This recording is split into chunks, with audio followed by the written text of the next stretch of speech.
ప్రియ సోదరులారా, రండి, వచ్చి కూర్చోండి. దేవుడు మనతో మాట్లాడబోతున్నాడు. ఈవేళ మనం ఆదికాండం 33వ అధ్యాయం ఆయన నోటి మాటగా వింటాము. గత రాత్రి అనుభవంతో యాకోబు నిండిపోయి ఉన్నాడు. పోరాటమందు యాకోబు విరోధించటం లేదు, నిరోధించాడు. దేవుడు ముట్టాడు, స్పృశించాడు. యాకోబుకు అది గొప్ప దెబ్బ. తన తుంటి నరం తెగింది, అతడు కుంటివాడయ్యాడు. దేవుడు తన వేలితో ముట్టాడో లేదో ఆ దెబ్బకే అతడు తట్టుకోలేకపోయాడు. యాకోబు కుంటివాడై కుప్పకూలిపోయి దేవుని కాళ్ల మీద పడ్డాడు. దేవుడు ఆశీర్వదించాడు. ఆ ఘడియ నుండి యాకోబు జీవితం కొత్త మలుపు తిరిగింది, పరివర్తన వచ్చింది. అది మనకు ఈ 33వ అధ్యాయంలో కనపడుతోంది. అంతకు ముందు మనిషేనా ఇతడు అనిపిస్తుంది మనకు. యాకోబు ఇప్పుడేం చేస్తున్నాడు? తన పిల్లలను లేయా, రాహేలులకు, 2 దాసీలకు పంచి అప్పగించాడు. కుటుంబానికి క్షేమం కలగాలి, వారికి ఎట్టి ఆపద కలగకూడదు. యాకోబు ఈ విషయంలో కట్టుదిట్టం చేసుకుంటున్నాడు. అతడు ముందరగా దాసీలను, వారి పిల్లలను, వారి వెనుక లేయాను, ఆమె పిల్లలను, ఆ వెనుక రాహేలును, యోసేపును ఉంచి తాను వారి ముందర వెళ్ళుతూ తన సహోదరుణ్ణి సమీపించే వరకు 7 మారులు నేలపై సాగిలపడ్డాడు. ఏశావును సమీపించడానికి ఎంత భయపడుతున్నాడో చూచారా?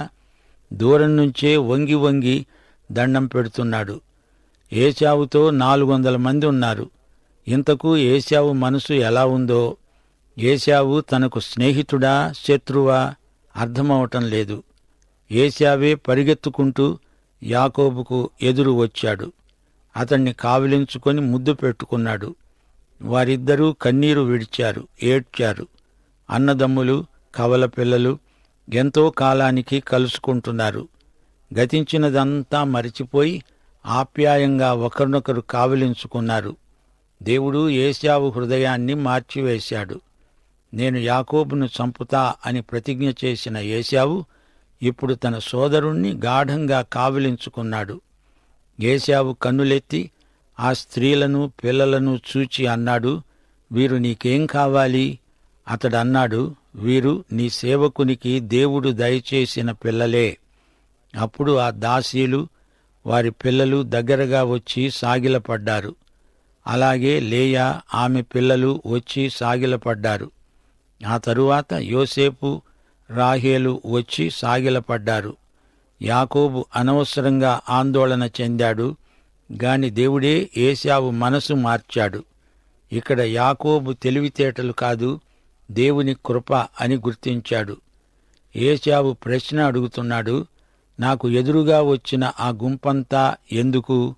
యాకోబన్నాడు, నా ప్రభువులైన తమరి కటాక్షం నా మీద రావటానికే.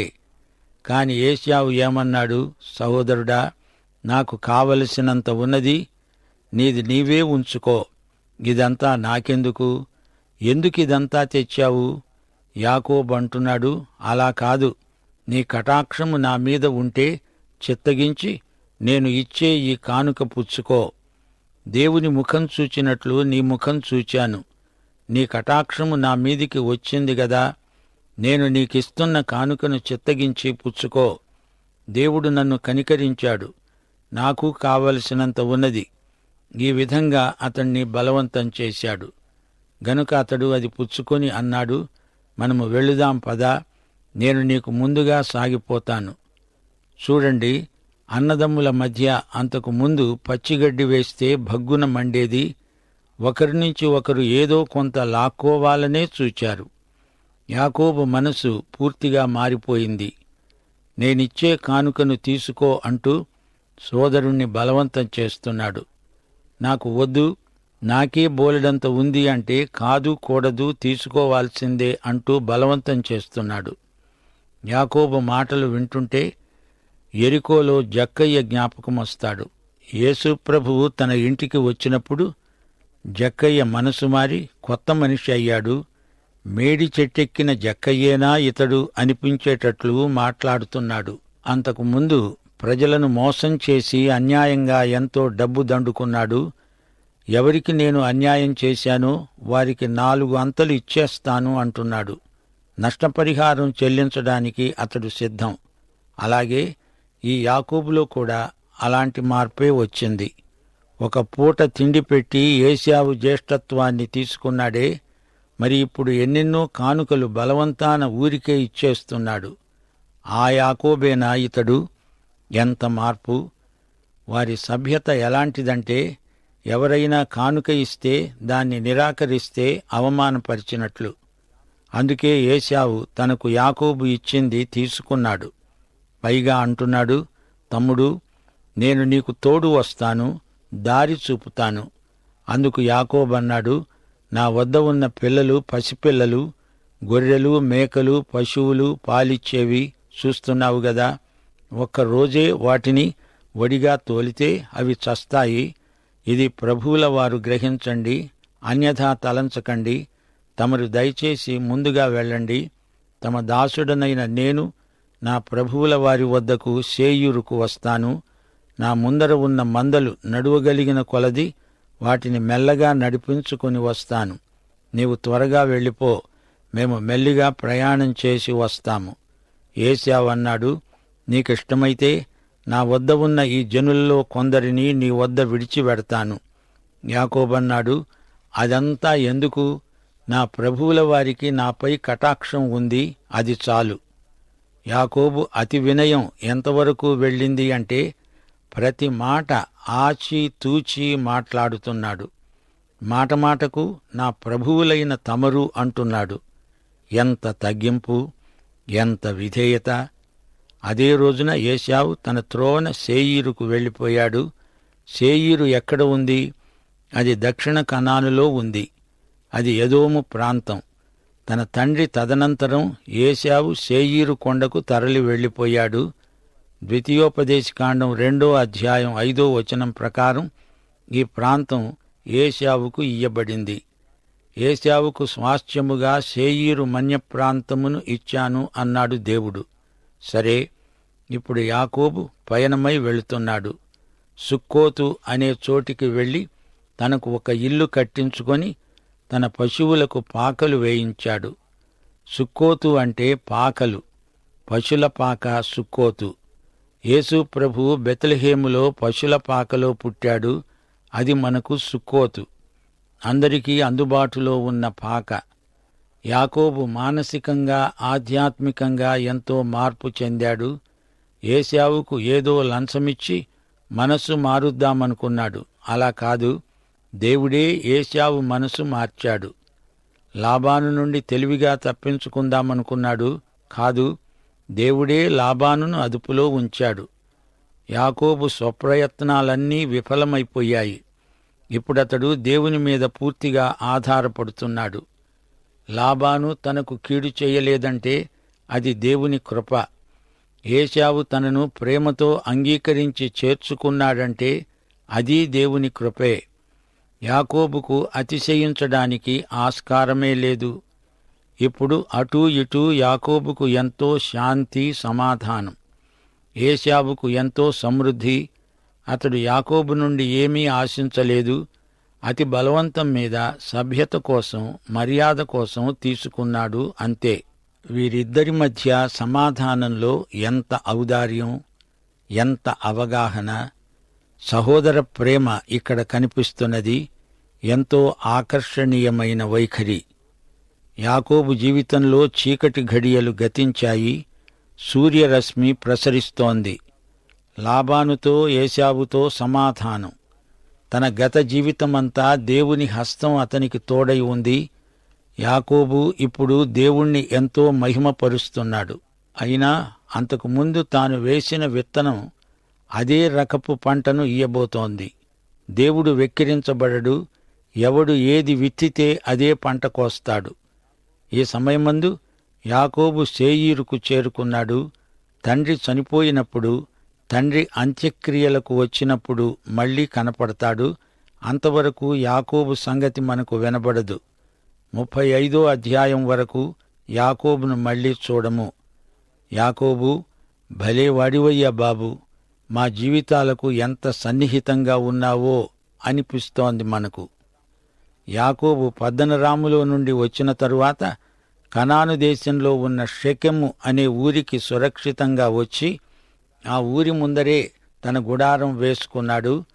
తన గుడారములు వేసిన పొలము యొక్క భాగాన్ని షెకెము తండ్రి అయిన హామోరు కుమారుల వద్ద 100 వరహాలకు కొని అక్కడ ఒక బలిపీఠము కట్టించి దానికి ఏల్ ఎలోహేయి ఇశ్రాయేలు అని పేరు పెట్టాడు. ఇశ్రాయేలు దేవుడే దేవుడు అనే అర్థమిచ్చే పేరు. యాకోబు ఎందుకు వెంటనే బేతేలుకు వెళ్ళలేదు? వెళతాడు. మొన్ననే దేవుని దెబ్బకు కుంటివాడై వేగం తగ్గించి నెమ్మదిగా మెల్లగా నడుస్తున్నాడు. శారీరకంగా నడుము విరిగిన ఆత్మకాళ్లతో నడవటం ప్రారంభించాడు. చూడండి, యాకోబుకు అభినందనలు చెబుదాము. యాకోబు బలిపీఠం నిర్మించాడు. తాత అబ్రహాము అలాగే బలిపీఠాలు కట్టేవాడు. యాకోబు దేవుని యందలి ఒక గొప్ప లక్షణాన్ని గుర్తించి దేవుణ్ణి అర్థవంతంగా ఆరాధిస్తున్నాడు. ఏల్ ఎలోహేయి ఇశ్రాయేలు.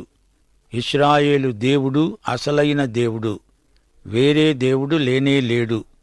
ఇప్పుడిప్పుడే యాకోబు నడక నేర్చుకుంటున్నాడు అనడానికి ఇది రుజువు. బేతేలు వైపునకు నడిచి వెళుతున్నాడు.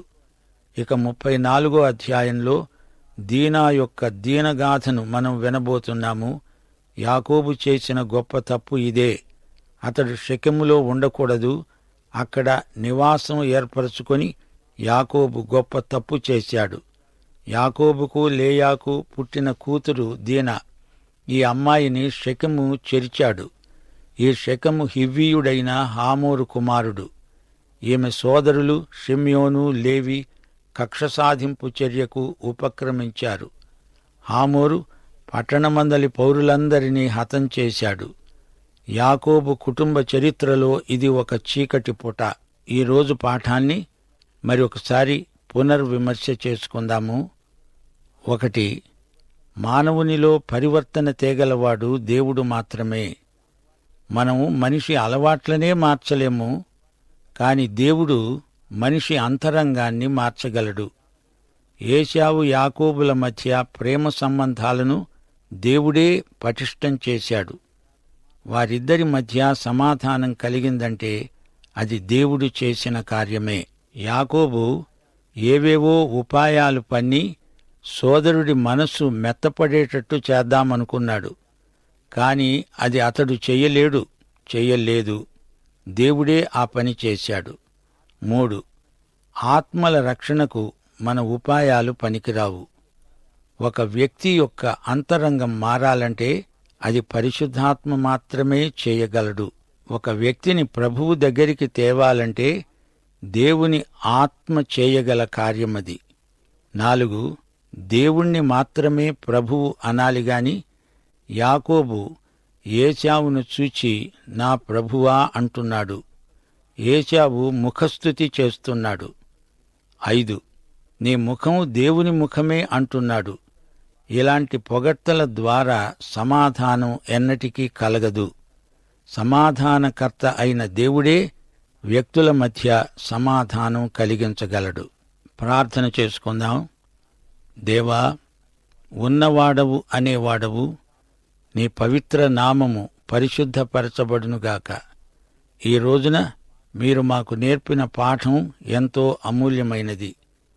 పాత నిబంధనలోని వ్యక్తుల యొక్క అనుభవాలను బట్టి మా జీవితాలను మేము సరిదిద్దుకోవడానికి మీరు మాకు ఎంతో సహాయం చేస్తున్నారు.